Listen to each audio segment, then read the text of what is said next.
Assalamualaikum warahmatullahi wabarakatuh.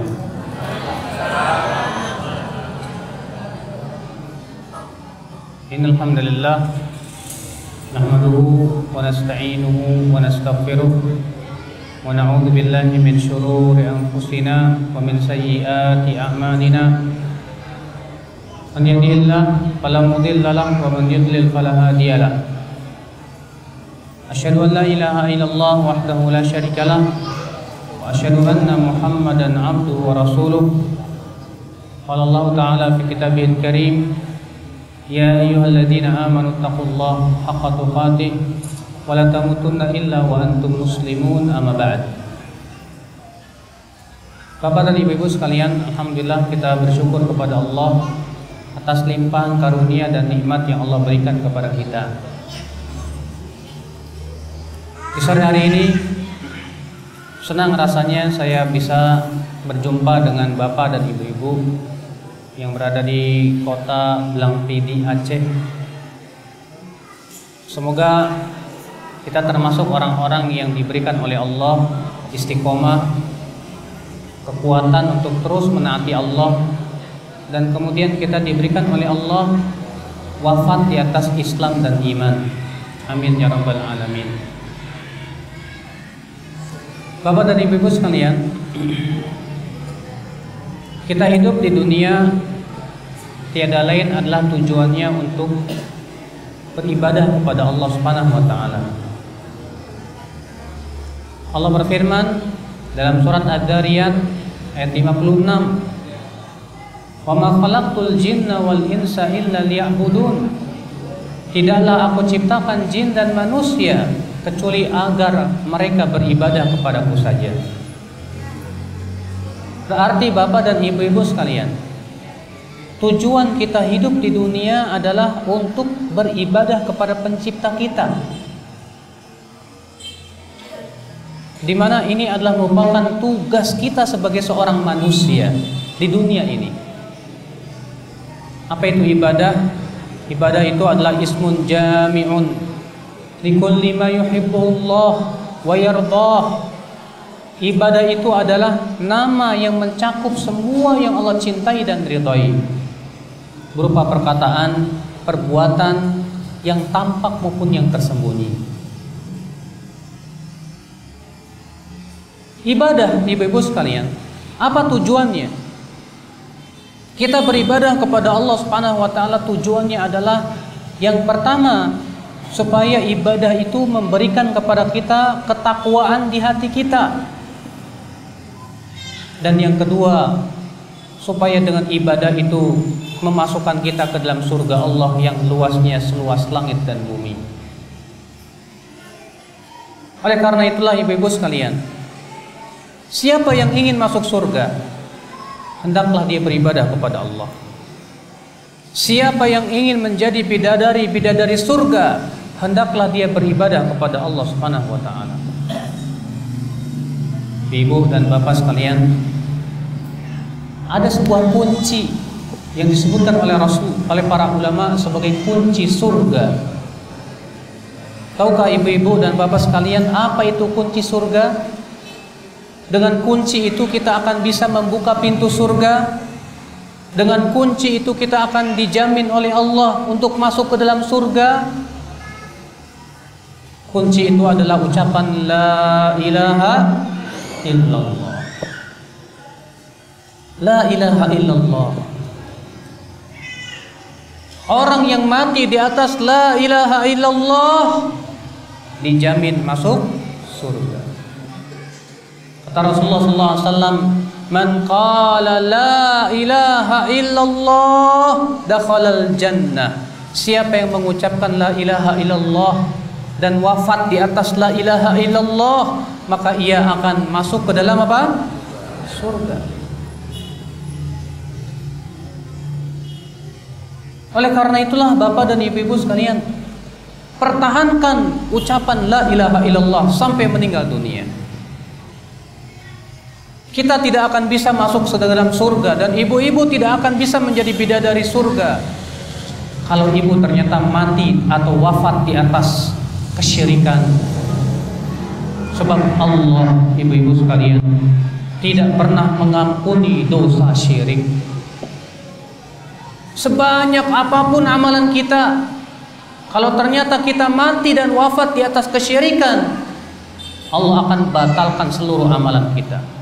Allah jadikan amalan kita hancur lebur. Allah berfirman apa? La in asyrakta la yahbatanna amaluka. Jika kamu berbuat syirik, maka Allah akan batalkan amalan-amalanmu. Ibu dan bapak sekalian, semua kita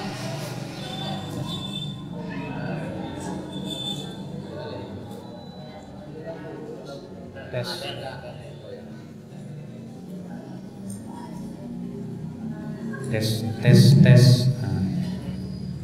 Semua kita ingin masuk ke dalam surga, ya tidak? Ibu-ibu mau masuk surga nggak, Bu? Semua kita pengen masuk surga. Tapi untuk masuk surga itu ada syarat-syaratnya, ibu-ibu sekalian, yang harus dipenuhi. Yang Allah minta kepada hamba-hambanya sebetulnya tidak banyak, hanya satu. Coba dengarkan hadis yang diriwayatkan Imam Muslim dalam sahihnya. Rasulullah SAW bersabda, yaqulullahu ta'ala li ahwani adaban min ahlin nari yaumal qiyamah. Allah akan berfirman kepada penduduk api neraka yang paling ringan siksanya nanti pada hari kiamat. Allah akan berfirman kepada penduduk api neraka yang paling ringan siksanya di hari kiamat. Tahu tidak? Penduduk api neraka yang paling ringan siksanya bagaimana? Hah?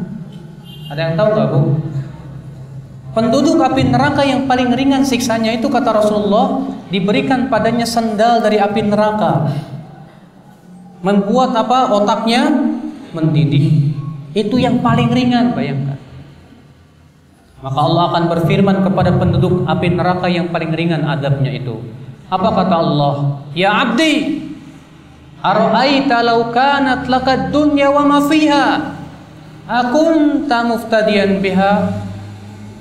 Hai hambaku, bagaimana kalau kamu memiliki kekayaan sepenuh bumi? Kamu punya kekayaan bumi dan seisinya. Apakah kamu akan menebus dirimu dari api neraka? Maka si hamba ini berkata, na'am ya Rabb, aku akan tebus diriku dengannya. Lalu Allah berfirman, apa kata Allah? Laqad talabtu minka awan min hadza. Dahulu di dunia aku minta kepada kamu lebih ringan dari itu. Allah minta kepada kita sesuatu yang ringan, kata Allah. Allah tidak minta kita untuk berinfak dengan bumi dan seisinya, tidak. Atau sebesar gunung emas, tidak. Allah mengatakan apa? Talabtu minka awan min hadza. Dahulu di dunia aku minta kamu yang lebih ringan dari itu. Allah tusyrik bi fa abaita illa syirk. Permintaanku cuma satu, jangan sekutukan aku. Jangan kamu berbuat syirik. Jangan mengambil tandingan-tandingan selain Allah. Tapi kamu malah enggan kecuali untuk berbuat kesyirikan. Maka orang yang mati di atas kesyirikan, ibu-ibu sekalian, akan kekal dalam api neraka, selama-lamanya dalam api neraka. Allah berfirman juga dalam surat Al-Maidah, innahu may yusyrik billah faqad harramallahu alaihi al-jannah wa ma'wahun nar.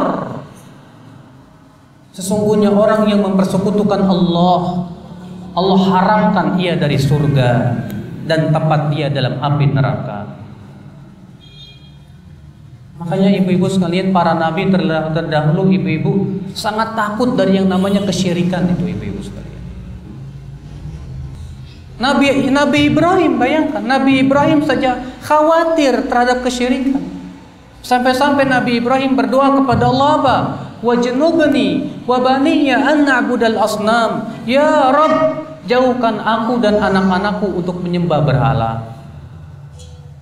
Ibu dan bapak, jangan kita merasa pede, saya emang gak bakat, saya tidak akan jatuh kepada kesyirikan. Jangan kita merasa yakin, saya tidak akan berbuat syirik. Karena perlu kita ketahui, Syaitan itu pintar menggoda manusia. Maka kewajiban ibu-ibu yang ingin menjadi bidadari-bidadari surga, bapak-bapak yang ingin menjadi penghuni-penghuni surga, wajib yang pertama adalah yaitu pelajarilah tentang hakikat tauhid dan bahaya daripada syirik. Karena orang yang mati di atas kesyirikan, walaupun amalannya banyak, percuma amalan itu. Dibatalkan semua amalan tersebut dan ia kekal dalam api neraka. Tapi kalau kita mati di atas tauhid, walaupun dosa kita banyak, Allah akan ampuni dosa-dosa kita asal kita wafat di atas tauhid. Sebagaimana Imam Tirmidzi meriwayatkan, dan Tirmidzi berkata haditsun hasan. Hadis ini hasan. Allah Subhanahu wa taala berfirman, "Ya ibna Adam, hai anak Adam, innaka law ataitani bi qurabil ardi khataya." Hai anak Adam, kalau kamu datang kepadaku membawa dosa sepenuh bumi, thumma laqitani la tusyrik bi syai'a, kemudian kamu meninggal dalam keadaan kamu tidak mempersekutukan aku sedikit pun juga, la ataituka bi qurabihal maghfirah, aku akan datang membawa ampunan sepenuh bumi juga. Satu syaratnya wafat di atas apa? Tauhid. Dalam keadaan kita tidak mempersekutukan Allah Subhanahu wa ta'ala. Makanya ibu-ibu sekalian, dengan tauhidlah seseorang hamba dijamin masuk surga. Bahkan dengan tauhidlah seorang hamba akan digugurkan dosa-dosanya. Al-Imam Ibnu Majah meriwayatkan dalam sunannya. Mungkin ibu-ibu dan bapak pernah mendengar sunan Ibnu Majah ya. Bahwasanya Rasulullah SAW bersabda, apa kata Rasulullah? Yu'ta birajulin yaumal qiyamah amamal khalaiq. Nanti pada hari kiamat akan ada seorang laki-laki dipanggil di hadapan seluruh manusia. Fatu'radu lahu tis'atun wa tis'una sijillan. Lalu kemudian akan ditampakkan kepadanya 99 apa? Catatan. Kullu sijillin maddal basar. Setiap catatannya sejauh mata memandang, isinya dosa. Jadi orang ini diberikan oleh Allah 99 catatan. Setiap catatannya sejauh mata memandang, isinya dosa. Kemudian Allah berfirman kepada si hamba ini, "Ya abdi, hai hambaku, atunkiru hada? Apakah kamu mengingkari dosa-dosamu ini?" Si hamba berkata, "Tidak ya Rabb." Lalu Allah berfirman lagi, "Adzalamatka katabatil hafizun? Apakah malaikatku yang mencatat amalanmu telah menzalimi kamu?" Si hamba berkata lagi, "Tidak ya Rabb, itu memang semua dosaku." Lalu Allah berfirman lagi, "Alaka udzur? Atau kamu punya alasan, punya udzur?" Si hamba berkata lagi, "Tidak ya Rabb." Lalu Allah berfirman, "Bala, innalaka indana hasanah." Kamu punya satu kebaikan di sisi kami.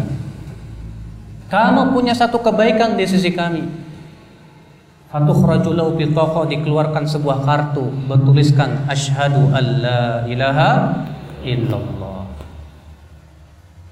Lalu si hamba ini berkata, "Ya Rabb, ma hadzal bitaqah binisbati litilkal sijillat?"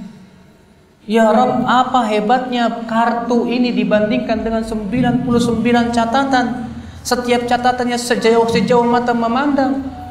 Hanya kartu kecil begini. Apa kata Allah? Allah mengatakan, "Innaka la tudlam." Kamu tidak dizalimi. Lalu kemudian dibawalah neraca apa timbangan.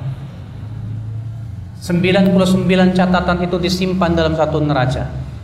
Dan kartu la ilaha illallah disimpan dalam neraca yang lainnya. Apa yang terjadi? Fasaqulatil bitaqah, kata Rasulullah, maka kartu itu menjadi berat dan 99 catatan menjadi ringan. Lalu Allah pun memaafkan orang tersebut. Bayangkan Pak, rupanya dengan kalimat la ilaha illallah. Jadi ibu-ibu, bapak-bapak sekalian, Siapa di antara kita yang ingin masuk ke dalam surga, pelajarilah la ilaha illallah. Ingat, la ilaha illallah itu bukan hanya untuk diucapkan, Pak, Ibu.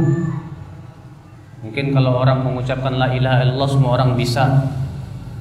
Bahkan ada orang kalau mengucapkan la ilaha illallah, masya Allah, la ilaha illallah, la ilaha illallah. Iya.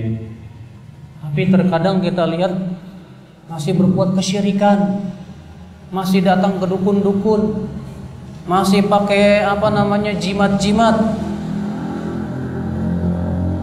Tentu ini bertabrakan dengan kalimat la ilaha illallah. Padahal yang diinginkan oleh kalimat la ilaha illallah itu apa? Yaitu la na'budu illallah. Kita tidak beribadah kecuali hanya kepada Allah. Dan ibadah itu apa? Ibadah itu adalah berupa ibadah hati, ibadah lisan, dan ibadah anggota badan. Ibadah hati contohnya apa? Tawakal, takut, cinta, benci, berharap. Ada orang, Pak, lebih takut ke kuburan daripada kepada Allah. Wah, kalau dia berada di sisi kuburan wali, takut kualat katanya. Ini termasuk takut yang syirik kata para ulama. Tidak boleh. Ada orang, Pak, mencintai orang soleh seperti mencintai Allah. Coba dibuka dalam surat Al-Baqarah ayat 165. Dalam surat Al-Baqarah ayat 165 Allah berfirman apa? Wa minan nasi may yattakhidhu min dunillahi andada yuhibbunahum ka hubbillah. Di antara manusia ada yang mengambil tandingan-tandingan selain Allah. Mereka mencintai tandingan itu seperti mencintai Allah. Bapak dan ibu-ibu tahu tidak? Kesyirikan yang pertama kali muncul di dunia ini gara-gara apa? Gara-gara berlebih-lebihan mencintai orang soleh. Dengarkan ayat dalam surat Al-Baqarah. Allah berfirman, kanan nasu ummatan wahidah fab'atsallahu an-nabiyyina mubasysyirin wa mundhirin. Dahulu manusia itu di atas satu akidah, lalu Allah mengutus para nabi dan para rasul memberikan kabar gembira dan peringatan. Berkata Abdullah bin Abbas, seorang sahabat Rasulullah, menafsirkan makna ayat tersebut. Apa kata Ibnu Abbas? Adalah 10 generasi pertama dari anak Nabi Adam semuanya di atas tauhid. Kemudian datanglah suatu kaum, apabila orang solehnya meninggal dunia, digambar. Orang soleh itu apa? Digambar. Untuk disembah? Belum. Tapi untuk memberikan motivasi untuk beribadah. Kemudian dibikin apa, Ibu? Dijadikan monumen, patung. Untuk disembah? Belum. Tapi untuk memberikan motivasi ibadah. Kemudian ketika kaum itu telah banyak yang meninggal dunia, datang kaum yang lain yang tidak tahu menahu. Lalu setan menjelma kepada manusia dan berkata apa? Dahulu bapak-bapak kalian menyembah patung ini.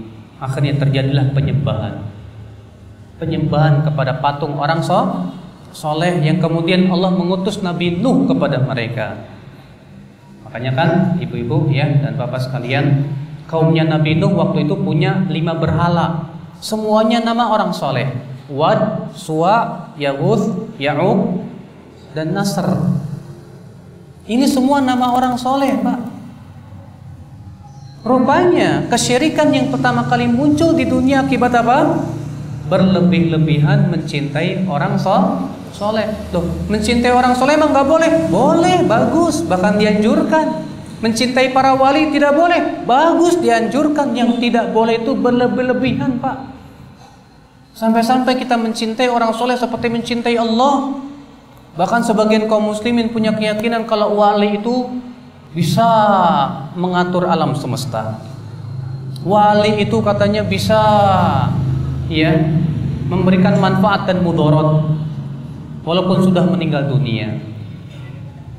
Nah, sementara Allah Subhanahu wa taala berfirman, Bapak dan Ibu-ibu sekalian, dalam surat Al-A'raf ayat 188. Apa kata Allah? Qul la amliku li nafsi naf'an wa la darran illa ma syaa Allah. Katakan, aku tidak memiliki untuk diriku manfaat dan mudarat kecuali apa yang Allah kehendaki. Insya Allah Rasulullah tidak bisa memberikan untuk dirinya manfaat dan mudarat, apalagi untuk orang lain. Bapak dan ibu-ibu sekalian, nah inilah ya, apabila kita ingin masuk surga, ibu-ibu sekalian dan bapak sekalian, usahakan kita wafat di atas tauhid. Usahakan kita mempelajari tentang hakikat syirik. Apa itu syirik? Karena kesyirikan di zaman ini luar biasa, Pak. Yang berhubungan dengan mistik-mistik. Ada orang pakai jimat, cincin pakai jimat. Apalagi terkadang kalau di Jakarta lagi ngetren batu aki, punya keyakinan ini batu buat enteng jodoh, yang ini batunya buat penglaris, yang ini batunya buat biar tambah rezeki. Masya Allah. Siapa punya keyakinan seperti ini berarti dia sudah mempersekutukan Allah. Dia punya keyakinan batu bisa memberikan manfaat dan mudarat. Haram. Ini termasuk kesyirikan, bapak dan ibu-ibu sekalian. Nah, inilah ibu-ibu dan bapak sekalian, inilah dinul anbiya, agama para nabi dan rasul. Yang harus kita peluk, yaitu bahwa kita wajib mentauhidkan Allah dan menjauhkan kesyirikan. Dan itu syarat utama seseorang masuk ke dalam surga. Siapa yang ingin masuk surga, tauhidkan Allah dan jauhkan kesyirikan. Ini yang pertama. Yang kedua, bagaimana kita menjadi bidadari surga dan bidadara surga. Semua kita ingin masuk surga kan? Yang kedua, taati Rasulullah. Allah mengutus Nabi Muhammad SAW rahmatan lil alamin, sebagai rahmat untuk semesta alam. Dan Allah mewajibkan kita umatnya untuk menaati Rasulullah. Dan Allah mengancam orang yang tidak menaati Rasulullah dengan adab yang pedih. Allah berfirman, "Falyahdharil ladzina yukhalifuna an amri an tusibahum fitnatun aw yusibahum adzabun alim." Hendaklah waspada orang-orang yang suka menyelisihi perintah Rasulullah untuk ditimpa fitnah atau ditimpa adab yang pedih. Bapak dan ibu sekalian, ketaatan kita kepada Rasulullah mutlak, Pak. Harus kita lakukan apabila kita ingin masuk ke dalam surga. Kata Rasulullah SAW, "Kullu ummati yadkhuluna al-jannah illa man aba." Setiap umatku pasti masuk surga kecuali yang tidak mau. Kemudian para sahabat bertanya, "Faman ya'ba ya Rasulullah?" Siapa yang tidak mau, hai Rasulullah? Ada orang yang tidak mau masuk surga? Ada. Kata Rasulullah, "Man ata'ani dakhalal jannah wa man asani faqad aba." Siapa yang menaatiku, dia pasti masuk surga. Dan siapa yang memaksiatiku, dia akan masuk ke dalam api. Dia tidak mau masuk surga. Ibu-ibu dan bapak sekalian, ini syarat yang kedua. Makanya kita kalau mengucapkan dua kalimat syahadat apa? Asyhadu an la ilaha illallah wa asyhadu anna Muhammadar Rasulullah. Yang pertama adalah perealisasian tauhid, bahwa tidak ada ilah yang berhak disembah kecuali Allah. Yang kedua adalah mutaba'ah, kewajiban kita menaati Rasulullah sallallahu alaihi wasallam, menjadikan beliau sebagai suri tauladan kita. Banyak kaum muslimin menjadikan suri tauladan orang-orang barat. Banyak kaum muslimin begitu sangat kagum dengan kebudayaan barat. Tidak, kita sebagai orang Islam harusnya berbangga dengan agama kita Islam, berbangga dengan sunnah Rasulullah, ajaran Rasulullah sallallahu alaihi wasallam. Beliau yang kita jadikan idola kita. Maka Allah berfirman, "Laqad kana lakum fi Rasulillah uswatun hasanatun liman kana yarjullaha wal yawmal akhir." Sungguh telah ada pada diri Rasulullah suri tauladan yang baik untuk siapa? Untuk orang yang mengharapkan Allah dan kehidupan akhirat. Bapak dan ibu-ibu sekalian, ini syarat yang kedua supaya kita bisa menjadi bidadari-bidadari surga. Syarat yang ketiga, bagaimana supaya kita bisa masuk ke dalam surga, terutama ibu-ibu menjadi bidadari surga, yaitu mendirikan sholat. Disebutkan dalam hadis Nabi, ibu-ibu, Rasulullah SAW bersabda, "Idza shallatil mar'atu khamsaha wa shamat syahraha wa hafizat farjaha wa ata'at ba'laha qila laha udkhulil jannah min abwabil jannati haitsu syi'ti." Apabila wanita itu sholat 5 waktu dan berpuasa Ramadan dan menjaga kemaluannya dan menaati suaminya, maka akan dikatakan kepada wanita ini, masuklah kamu ke surga dari pintu surga yang kamu mau. Masya Allah.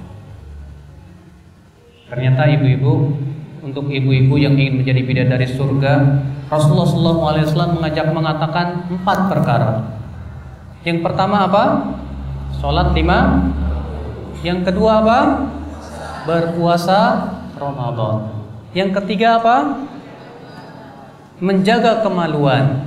Banyak diantara ibu-ibu yang bisa melaksanakan 3 ini. Sholat, alhamdulillah, Ustaz saya sholat 5 waktu jaga terus, alhamdulillah. Puasa Ramadan, alhamdulillah saya selalu puasa Ramadan, alhamdulillah. Menjaga kemaluan, saya juga Ustaz tidak pernah berzina, alhamdulillah. Ini yang 4 yang susah. Apa tuh Bu? Menaati suami. Terkadang ini berat ibu, apalagi kalau ibu lagi sebel sama suami, ya nggak Bu? Kalau ibu lagi cinta sama suami, disuruh suami, wah seneng aja. "Ma, ambilin kopi dong." Wah seneng, lagi cinta. Tapi kalau ibu lagi kesel sama suami, "Ma, ambilin kopi dong." "Ambil aja sendiri sono." Ibu menaati suami itu mutlak, baik dalam keadaan ibu cinta maupun dalam keadaan ibu tidak suka. Kalau ibu ingin menjadi penduduk surga, taati suami dalam perkara yang ma'ruf. Tapi kalau suami memerintahkan kepada maksiat, jangan ditaati ibu. Misalnya suami bilang ke ibu, "Yuk kita ke mall." Pas ibu mau keluar, kata suami, "Dandan apa yang cantik? Pakai lipstik, pakai bedak. Malu saya bawa kamu kalau kamu nggak cantik." Padahal Allah melarang ibu-ibu bertabaruj, ya nggak? Allah mengatakan, "Wala tabarrujna tabarrujal jahiliyatil ula." Wahai wanita, jangan kalian bertabaruj seperti tabarujnya para wanita jahiliyah terdahulu. Ibu, kecantikan ibu hanya untuk suami ibu, bukan untuk para laki-laki yang matanya suka jelalatan. Ibu, hendaknya ibu lebih menaati Allah daripada menaati suami ketika suami memerintahkan ibu kepada kemaksiatan. Sudah asar rupanya. Oh belum? Itu tadi apa? Oh ya. Ibu-ibu sekalian, menaati suami pahalanya besar Bu.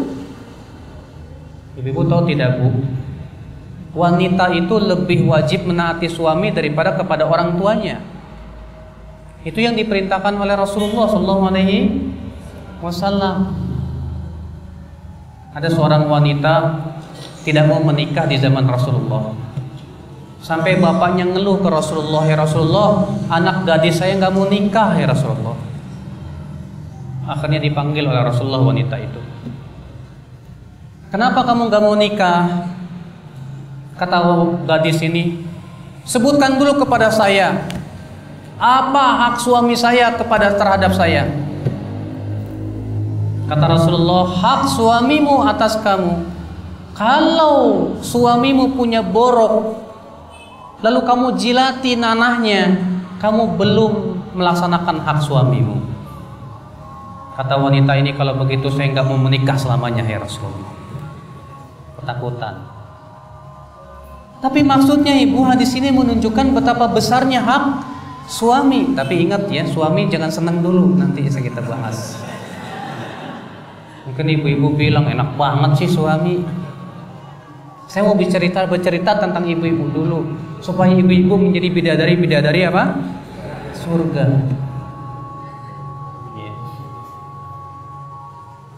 Menaati suami itu ibu, surga ibu dan neraka ibu. Suami ibu itu surga dan neraka ibu. Makanya Rasulullah SAW bersabda kepada seorang sahabiat, seorang wanita. Apa kata Rasulullah? Kaifa anti min? Bagaimana sikap kamu terhadap suamimu? Apa kata wanita ini? La alujuh dan ila ma'ajistu. Hai Rasulullah, aku terus berusaha berbakti kepada suami saya, kecuali yang saya tidak mampu, hai Rasulullah. Apa kata Rasulullah? Unzuri aina anti min fa innama huwa jannatuki aw naruki. Lihatlah oleh kamu bagaimana kamu di mata suamimu, karena suamimu adalah surgamu atau nerakamu.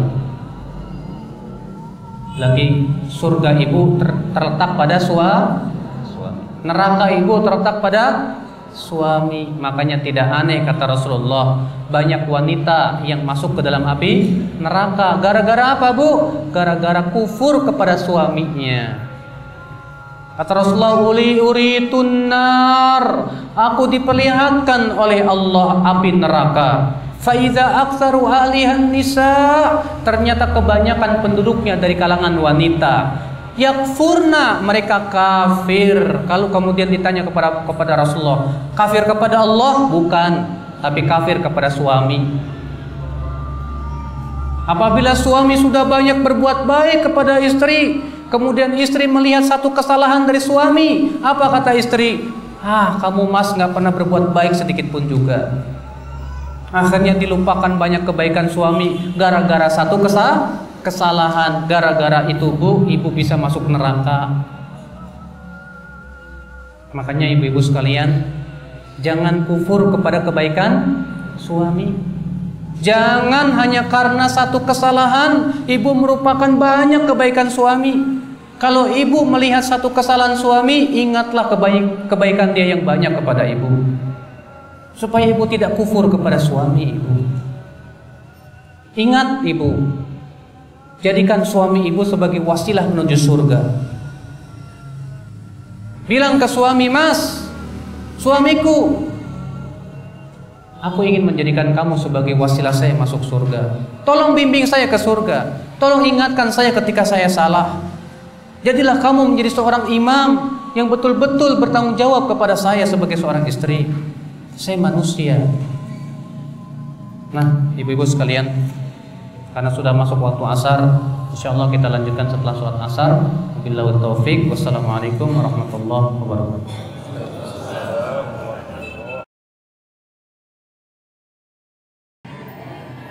Alhamdulillah, wassalatu wassalamu ala rasulillah nabiyina Muhammadin wa alihi wa sahbihi wa man walah. Asyhadu an la ilaha illallah wahdahu la syarika lah wa asyhadu anna Muhammadan abduhu wa rasuluh wa ba'd. Jadi ibu sekalian dan bapak sekalian, agar kita masuk ke dalam surga dan ibu-ibu menjadi bidadari-bidadari surga, sudah kita sebutkan tadi. Yang pertama, mentauhidkan Allah, menjauhkan kesyirikan. Yang kedua yaitu menaati Rasulullah sallallahu alaihi wasallam. Yang ketiga yaitu mendirikan sholat. Karena sholat, ibu-ibu dan bapak sekalian, tiang agama. Kata Rasulullah, wa amuduha as-shalah, dan tiang agama itu apa? Sholat. Bayangkan kalau masjid ini tiang-tiangnya semuanya roboh, kira-kira roboh tidak masjid itu? Roboh. Demikian pula apabila sholat itu kita tinggalkan dan roboh, maka akan hancur pula agama kita. Makanya kata Rasulullah SAW, ibu-ibu, ya, man lam yuhafidh alaihim, siapa yang tidak menjaga sholat 5 waktu, kana ma'a Fir'aun wa Haman wa Qarun, nanti pada hari kiamat dia akan dikumpulkan bersama Fir'aun, Qarun dan Haman. Bayangkan ya, orang-orang yang tidak menjaga sholatnya, orang-orang yang melalaikan sholatnya, orang-orang yang suka meninggalkan sholatnya, pada hari kiamat kata Rasulullah, dia akan berkumpulnya dengan siapa? Dengan Fir'aun, dengan Qarun, dan dengan Haman. Ini dosa, bukan dosa kecil, ibu-ibu sekalian dan bapak sekalian. Segera kita semuanya menjaga sholat. Ingat pada hari kiamat, yang pertama kali dihisab oleh Allah sholat. Kata Rasulullah, awwalu ma yuhasabu bil abdu as-salah. Fa idza salahat salatu salaha sairu amali, kata Rasulullah. Yang pertama kali dihisab oleh Allah dari amalan hamba adalah salat. Apabila salatnya baik, maka seluruh amalnya jadi baik. Dan apabila salatnya rusak, maka amalan yang lain pun rusak. Jadi masalah salat, ibu-ibu sekalian, jangan sampai kita lalaikan. Bapak sekalian, jangan sampai kita lalaikan. Makanya Allah mengancam orang-orang yang sholat. Allah mengatakan fawailul lil musallin, celaka orang yang sholat. Kenapa? Alladzina hum an sholatim sahun, yaitu orang-orang yang lalai dari sholatnya. Sholat tapi lalai, diancam neraka. Apalagi kalau orang yang tidak sholat. Ya. Fawailul lil musallin, celaka orang yang sholat. Siapa? Itu yang lalai dari sholatnya. Maksudnya apa? Itu mereka lalai dari sholatnya. Akhirnya apa? Mengakhir-akhirkan sholat, tidak memperhatikan rukun-rukunnya, tidak memperhatikan apa? Ya, syarat-syaratnya. Maka yang seperti ini celaka, kata Allah. Wailul lil musallin. Bapak dan ibu sekalian, masalah sholat sangat penting. Perhatikan, semua kewajiban agama Allah sampaikan kepada Rasulullah melalui malaikat Jibril, kecuali sholat. Allah perintahkan sholat kepada Rasulullah tanpa perantara. Allah langsung memanggil Rasulullah ke langit ketujuh untuk bertemu dengan Allah subhanahu wa ta'ala. Dalam kisah yang sangat masyhur, namanya apa? Kisah Mi'rajnya Rasulullah, Isra dan Mi'raj. Untuk apa Rasulullah dimi'rajkan ke langit? Bertemu dengan Allah di langit sana. Ternyata untuk diwajibkan sholat 5 waktu. Itu menunjukkan betapa pentingnya masalah sholat 5 waktu ini, Pak. Seorang hamba selama ia masih menjaga sholatnya, masih diharapkan kebaikan pada dia. Makanya dalam riwayat Al-Bazzar, ada seorang laki-laki berkata kepada Rasulullah, "Hai Rasulullah, saya punya tetangga kalau malam sholat malam, tapi di waktu pagi mencuri." Jadi sahabat ini, orang ini ya, kalau di waktu malam sholat tahajud, tapi paginya mencuri. Apa kata Rasulullah? Apa kata Rasulullah? Satamna'uhu sholatuhu. Kelak sholatnya akan mencegah dia dari pencurian. Artinya selama dia masih sholat, berarti dia punya power, kekuatan insya Allah, yang akan memberikan kekuatan dia untuk meninggalkan maksiatnya itu. Ini menunjukkan orang yang tidak sholat tidak bisa lagi diharapkan kebaikan dari dia. Makanya Allah mengatakan inna sholata tanha anil fahsya'i wal munkar. Sesungguhnya sholat itu mencegah dari perbuatan keji dan munkar. Ibu, bapak, Rasulullah nanti pada hari kiamat mengenal umatnya dengan apa? Rasulullah nanti pada hari kiamat mengenal umatnya dengan apa? Dengan tanda air wudhu. Aisyah pernah bertanya kepada Rasulullah, "Hai Rasulullah, bagaimana engkau mengenal umatmu pada hari kiamat, hai Rasulullah?" Apa kata Rasulullah? "Bagaimana kalau kamu memiliki kuda yang ubun-ubunnya berwarna putih, kaki dan tangannya berwarna putih, di tengah-tengah kuda-kuda yang hitam kelam. Kira-kira kamu kenal tidak?" Kenal, demikianlah aku akan mengenal umatku dari bekas air wudhu. Orang yang gak pernah sholat bara-bara wudhu, Pak. Berarti Rasulullah tidak akan mengenalnya. Sedangkan orang yang selalu sholat dia akan berwudu. Dari situlah Rasulullah akan mengenal bahwa dia itu umatnya. Maka dari itulah bapak dan ibu-ibu, jangan lupa sholat, jaga sholat, jaga sholat. Apalagi sholat berjamaah. Buat laki-laki sangat ditekankan, Pak, sholat berjamaah. Karena sholat berjamaah itu fungsinya luar biasa, Pak, dalam kehidupan kita ini, Pak. Iya. Banyak sekali keutamaan yang diraih dari sholat berjamaah.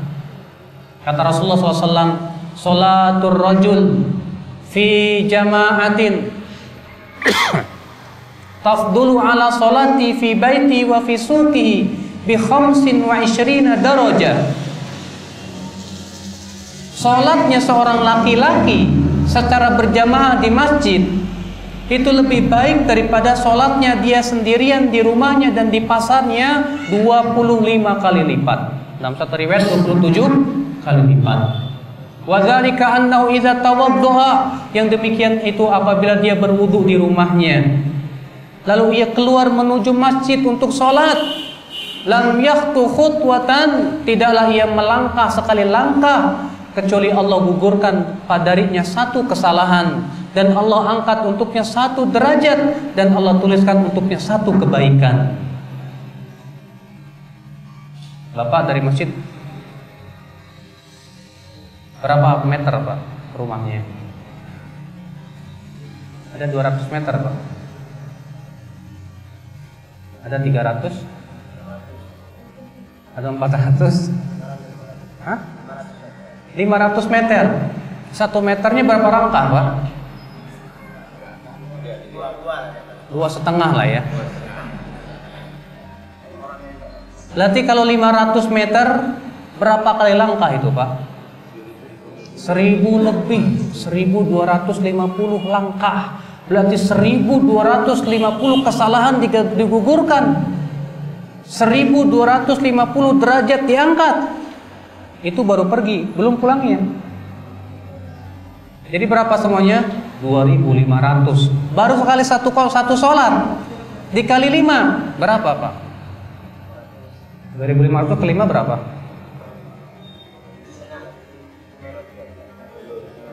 Hah? Masa 7500 sih, Pak? Hah? 10.000 lebih kan? Luar biasa. Kalau 5 kali sehari kita pergi ke masjid, berapa derajat yang Allah berikan kepada kita? Kalau rumah kita 500 meter, kalau rumah kita 100 meter ya berkurang juga. Tapi aneh, Pak, ada orang yang sebelahan dengan masjid, gak pernah hadir ke masjid, jarang ke masjid, Pak. Ini buat laki-laki nih. Pagi hari ditanya mau kemana, Pak? Jogging, berapa kilo? 10 kilo. Pergi ke masjid cuma 20 meter gak kuat. Masya Allah. Maka ibu-ibu bantu suami ibu tuh. Bilang ke suami, suamiku kamu jangan kayak perempuan yang sholat di rumah itu kata Rasulullah SAW, wa buyutukunna khairun wa buyutuhunna khairun lahunna. Untuk wanita lebih baik di rumah daripada masjid, kata Rasulullah. Lah kalau laki-laki sholat di rumah, apa bedanya dengan perempuan? Makanya jangan ridho laki-laki sama dengan perempuan. Pergi ke masjid sana kamu, Mas. Kamu jangan sholat kayak perempuan di rumah sini. Pergi. Berapa banyak langkah yang kamu lakukan ke masjid. Kalau saya perempuan memang kata Rasulullah lebih baik di rumah, pahalanya lebih besar di rumah. Kamu laki-laki pergi ke masjid sana. Begitu, Bu, ya. Ajarin suami ibu tuh, Bu. Biar masjid itu rame.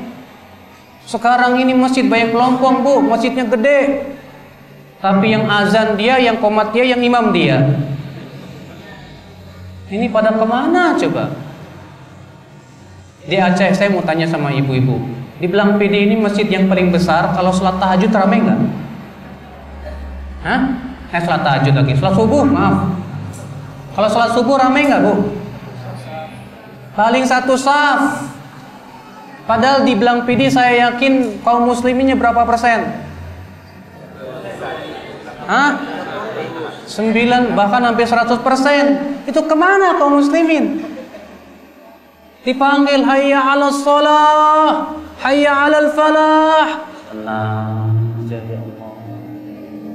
Tapi kalau diumumkan di masjid, saudara-saudara, nanti setelah sholat akan dibagi uang, satu orangnya 1 juta. Nah, kumpul nggak Pak?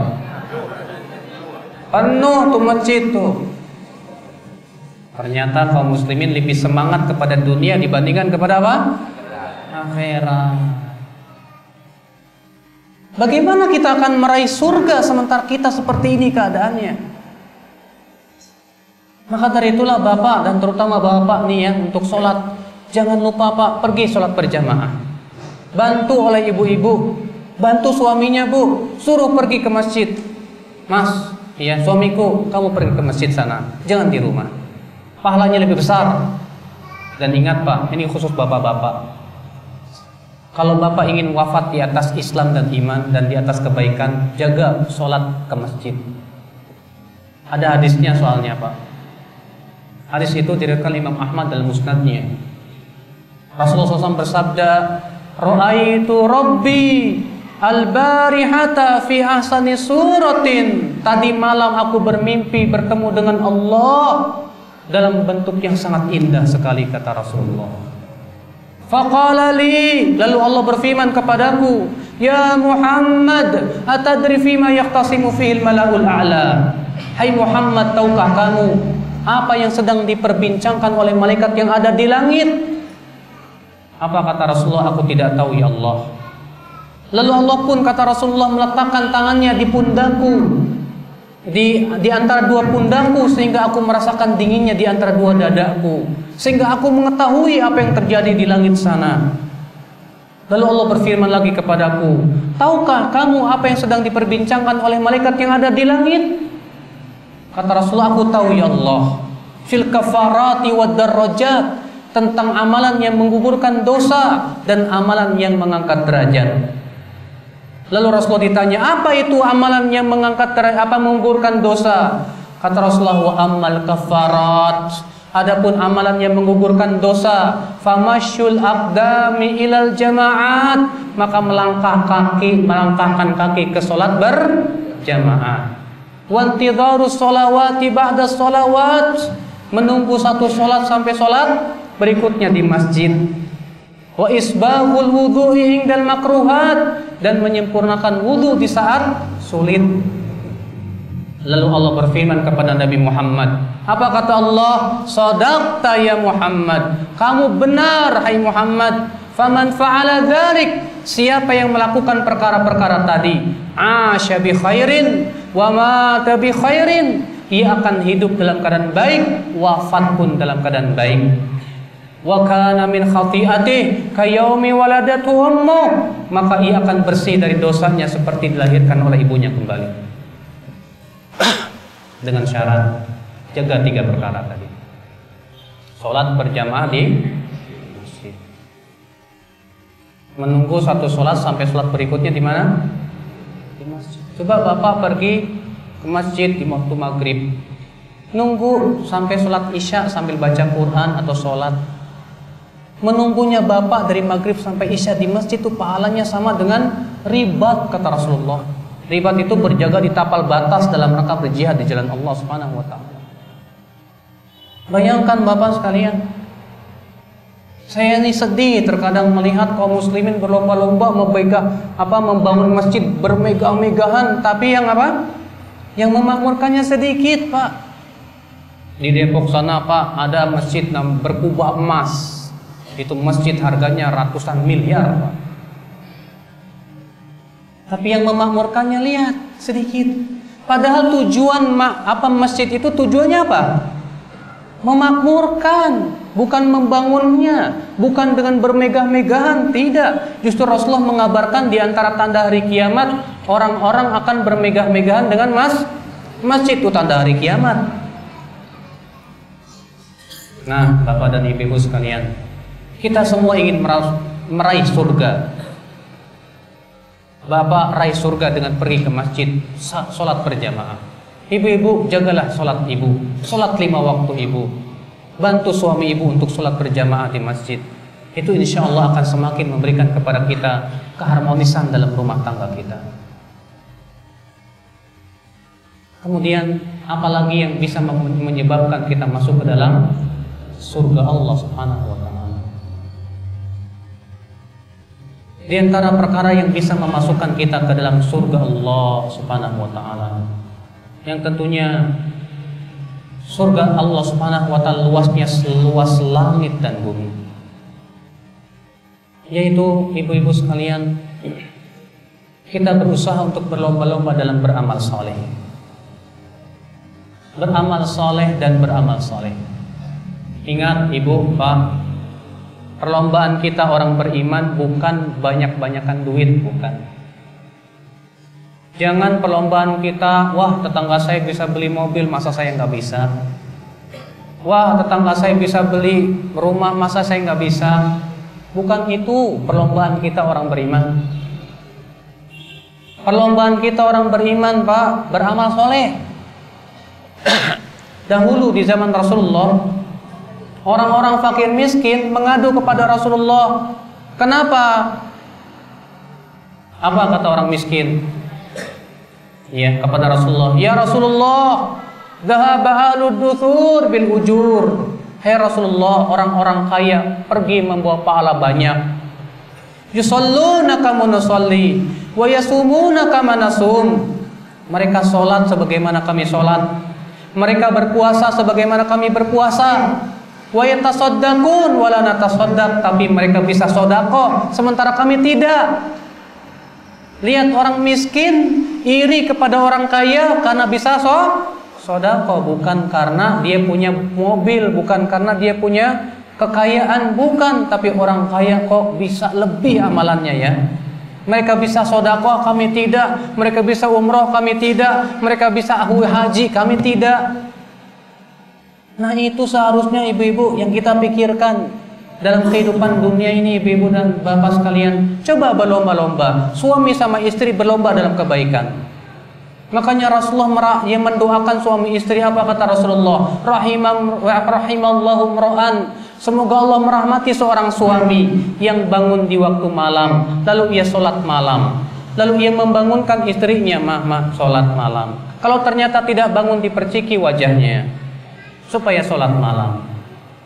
Dan semoga Allah merahmati seorang wanita yang bangun di waktu malam, lalu ia sholat malam, lalu ia membangunkan suaminya supaya sholat malam. Bila tidak bangun, diperciki wajahnya. Apa kalau lagi tidur sama istri percikin wajahnya, marah nggak? Ngambek biasanya, apa? Kamu ini apa-apaan sih? Tapi kalau bapak berkata terima kasih ya Maya, sudah dibangunin sholat malam, jempol. Berarti bapak memang suami yang betul-betul menginginkan kebaikan. Kalau ibu diperciki sama suami wajahnya lagi tidur dan tidak marah, bahkan berterima kasih sama suami, makasih ya suamiku bangunkan aku sholat tahajud, masya Allah. Berarti ini suami istri yang saling membantu dalam kebaikan. Makanya jadilah suami yang membantu istri untuk menaati Allah, dan jadilah istri yang membantu suami untuk menaati Allah. Jangan suami membantu istri untuk memaksiati Allah, dan demikian pula sebaliknya. Jangan Pak, jangan Ibu. Nah inilah jalan kita menuju surga. Sebetulnya banyak sekali jalan-jalan menuju surga itu. Namun karena waktunya yang tidak memungkinkan, kita buka tanya jawab saja. Silakan Bapak dan Ibu-ibu yang mau bertanya, tapi dengan kertas ya. Ditulis dengan kertas.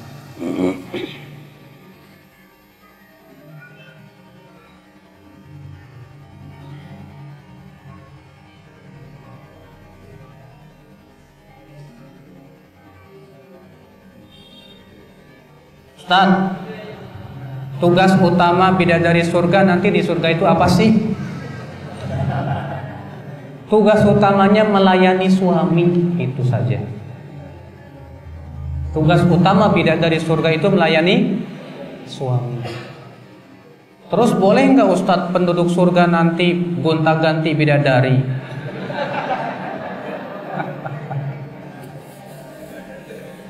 Pak, Ibu, setiap laki-laki diberikan oleh Allah 2 bidadari.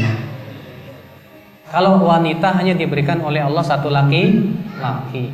Tapi laki-laki di surga nanti diberikan oleh Allah kekuatan 30 laki-laki. Iya. Maka dari itulah kalau laki-laki memang diberikan oleh Allah kelebihan demikian. Dan di surga nanti itu hanya ada kesenangan demi kesenangan, Pak. Ibu jadi bidadari, Masya Allah, Bu, lebih nikmat daripada ibu jadi orang kaya di dunia. Di surga itu tahu semua kesenangan ada, semua kemewahan ada. Tak pernah tua, selalu muda. Bahkan setiap Jumatnya semakin cantik, semakin ganteng. Kata Rasulullah, apabila penduduk surga menginginkan buah-buahan, tiba-tiba pohon itu mendekat sendiri. Dipetiknya buah dengan mudah. Apabila dia menginginkan minum, tiba-tiba ceret itu datang sendiri. Iya. Demikian kenikmatan surga. Maka dari itulah kewajiban kita yang penting bagaimana berpikir untuk masuk ke dalam surga. Itu yang kita pikirkan. Dan Allah Maha Adil. Allah Maha Adil, ibu-ibu sekalian.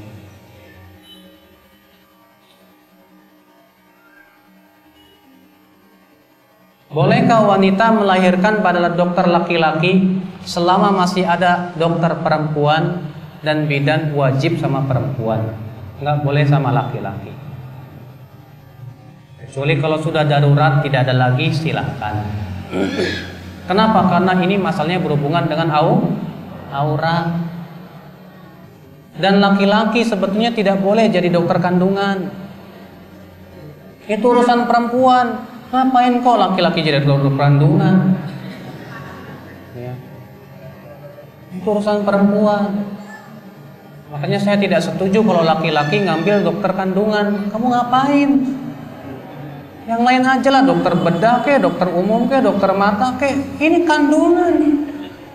Biarkan perempuan-perempuan yang masuk dari dokter kandungan. Perempuan dengan perempuan. Iya.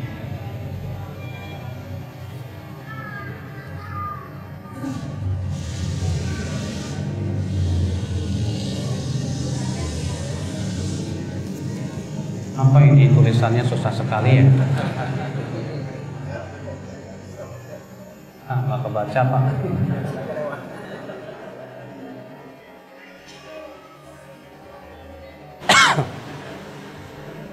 Ustaz, kalau melawan orang tua dan durhaka kan bisa neraka. Kalau melawan suami bisa masuk surga nggak? Neraka juga.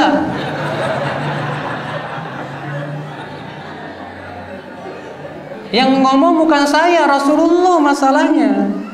Kata Rasulullah, hadisnya sudah saya sebutkan tadi. Aku diperlihatkan api neraka dan ternyata yang lebih banyak menjadi penduduk api neraka siapa? Wanita. Gara-gara apa?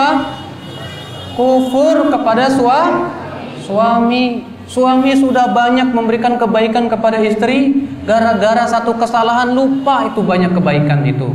Gara-gara itu dia masuk neraka. Iya. Nah itu ibu-ibu sekalian.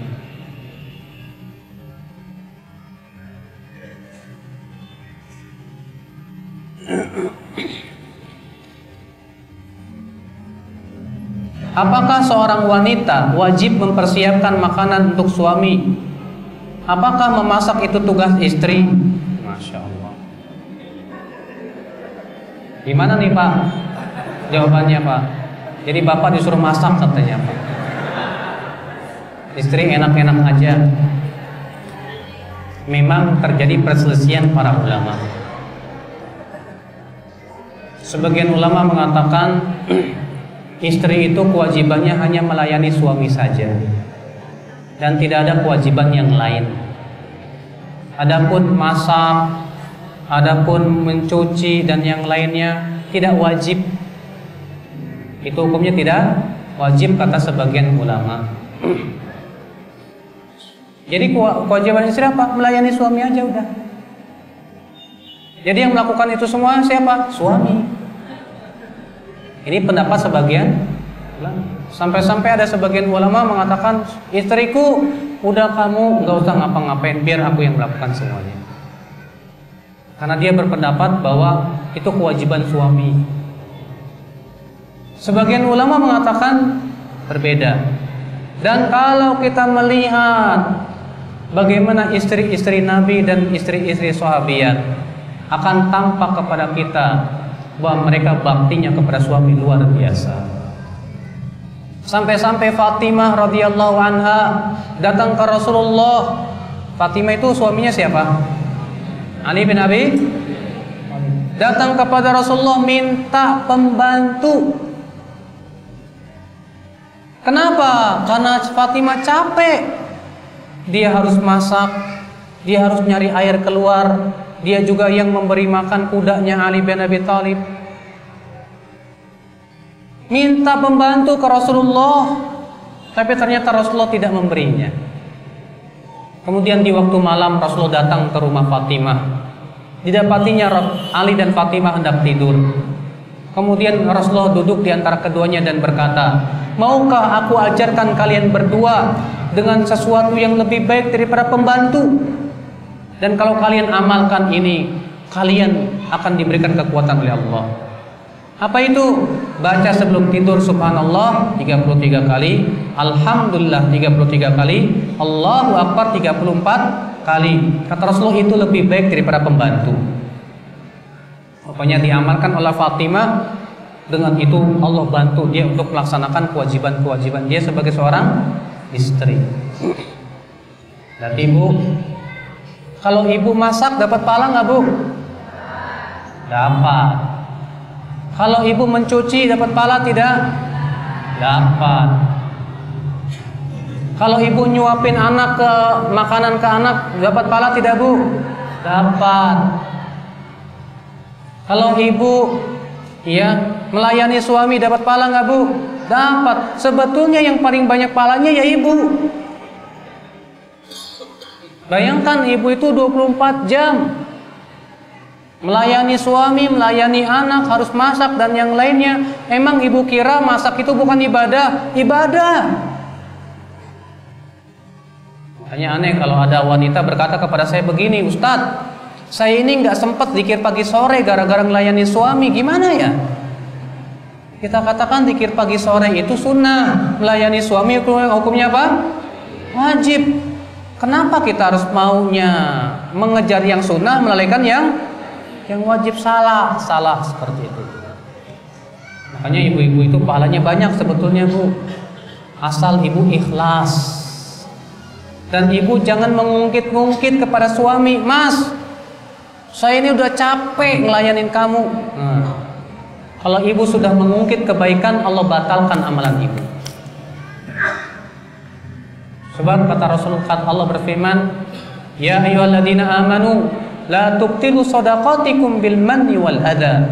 Hai orang-orang yang beriman, jangan kamu batalkan pahala sedekah kalian dengan mengungkit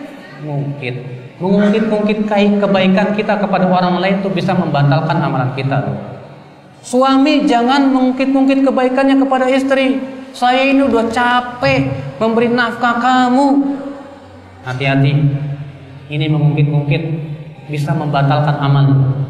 Percuma akhirnya di sisi Allah tidak bernilai pahala.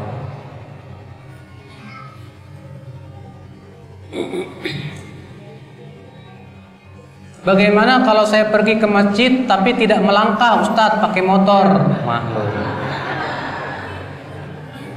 Jawaban saya tidak dapat keutamaan melangkah. Sebab disebutkan dalam hadis ada seorang sahabat yang hidup di zaman Rasulullah, rumahnya paling jauh dari masjid, di ujung Awali sekitar 5 km. Tapi tidak pernah absen dari satu sholat pun juga. Lalu dikatakan kepada sahabat ini, "Kenapa kamu tidak beli keledai saja kendaraan yang bisa mengangkut kamu di waktu pagi dan malam?" Apa kata sahabat ini? "Saya nggak mau. Saya ingin setiap langkah saya ditulis oleh Allah Subhanahu wa taala." Apa kata Rasulullah? "Allah telah memberikan untukmu itu semua." Ternyata orang ini nggak mau beli kendaraan karena ingin jalan kaki ke masjid. Bayangkan sahabat ini jauhnya dengan masjid 5 kilo. Bapak berapa meter? Ya. 500 meter aja pakai motor.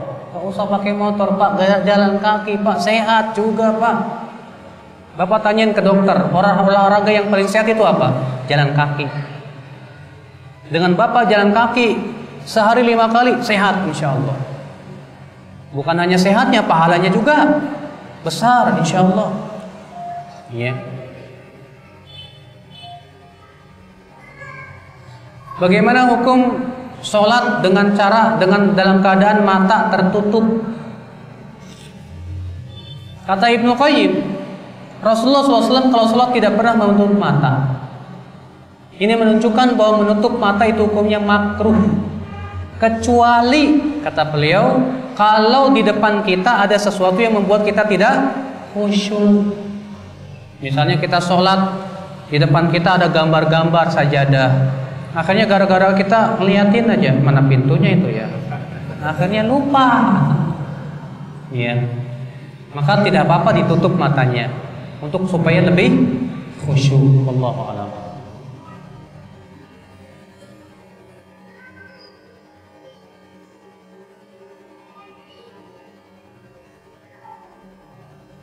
Bolehkah suami menyamakan sifat istri dengan ibu mertua atau ibu kandungnya?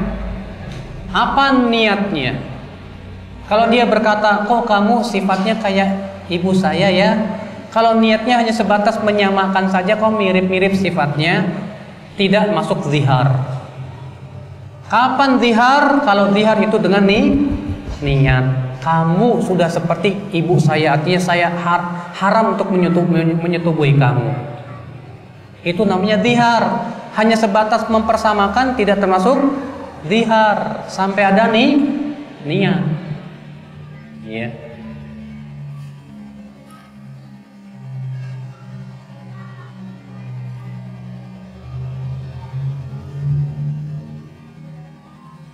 Kalau suami selalu sholat berjamaah, istri di rumah bagaimana?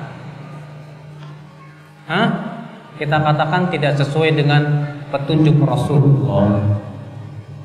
Rasulullah SAW selalu berjamaah di masjid, para sahabat selalu berjamaah di masjid, dan Rasulullah mengatakan sholat berjamaah di masjid 27 kali lipat daripada sholatnya di rumahnya dan di pasarnya. Perhatikan. Makanya kalau ibu melihat suami berkata kepada ibu, ya udah kita berjamaah aja, kan ya berjamaah di rumah, bilang ke suami, Mas, kamu nggak mau dapat pahala besar, Mas?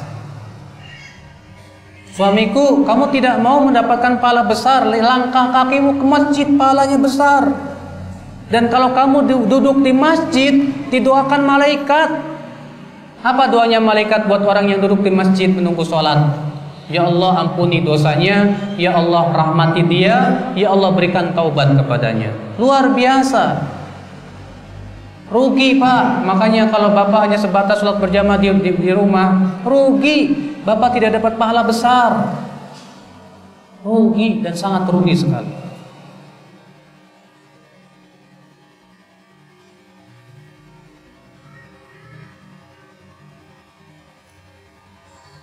Apa yang layak dipanggil untuk suami dan suami untuk istri menurut Islam? Rasulullah SAW dulu memanggil Aisyah apa?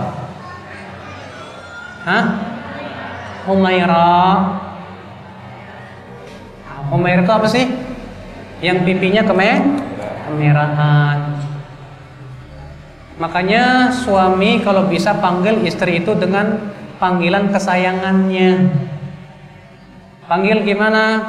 Sayang, cintaku, misalnya. Nggak apa-apa. Kalau manggil mama, jangan. Karena Rasulullah tidak pernah memanggil istrinya begitu. Kalau manggil dek, emangnya adik kamu? Dia bukan adik kamu. Jangan disamakan. Memang ada hadisnya tapi lemah. Tapi para ulama mengatakan tidak boleh. Yang lebih bagus yang mengikuti Rasulullah. Ya. Istri manggil suami bagaimana? Dengan kata-kata yang kesayangan suami juga. Yang menunjukkan kepada suami dan istri itu semakin sayang, semakin cinta. Terkadang baru nikah doang ngomongnya cintaku, sayangku, setahun, 2 tahun, 3 tahun sampai 5 tahun masih cintaku. Udah 10 tahun mah ya, baru istriku, berubah tuh ya. Udah 20 tahun beda lagi, ditulis di HP-nya apa? My home. Udah 30 tahun ditulisnya bukan my home lagi, nenek lampir.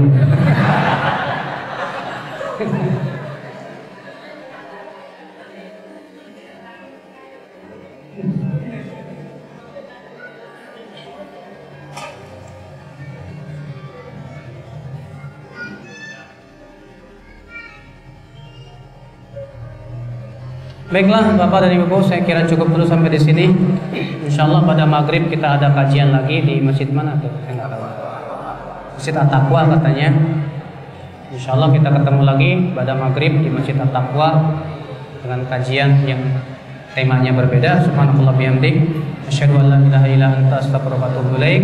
Wassalamualaikum warahmatullahi wabarakatuh.